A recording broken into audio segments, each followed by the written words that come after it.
31st night, অর্থাৎ আজকের 31 ডিসেম্বরের 12টা শেষ, নতুন দিনের শুরু, 1 জানুয়ারির শুরু। এই মাঝখানের এই জিরো আওয়ার, মাঝখানের এই শূন্য সময়টাকে কোনোভাবে বরণ করা এবং এটাকে এই 31st নাইট নামে উদযাপন করা। এক নাম্বার কথা হলো, প্রথম কথা হলো, এখানে 3টা জিনিস আমি আপনাদের কাছে শুধু বলতে চাই। এক নাম্বার কথা হলো, এখানে নিষিদ্ধতা, এখানে ইসলাম অনুমোদিত না হওয়ার 3টা কারণ, মৌলিক কারণ।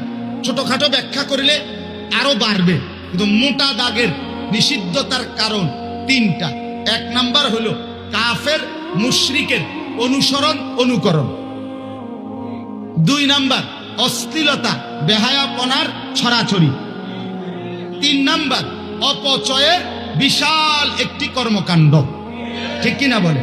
এখন এই 3 জিনিস, কাফের মুশরিকের অনুসরণ, অশ্লীলতা, ফাওয়াহিশ, অশ্লীলতার ছড়াছড়ি, 3 নাম্বার অপচয় ব্যাপকভাবে, এই 3টির কোনোটাই ইসলাম অনুমোদন করে না।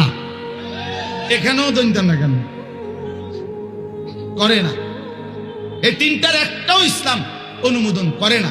অতএব কোন যুক্তিতে, কোন বিবেচনায়, কোন কিছু দ্বারাই 31st নাইট কোন মুসলমানের বাচ্চা উদযাপন করতে পারে না।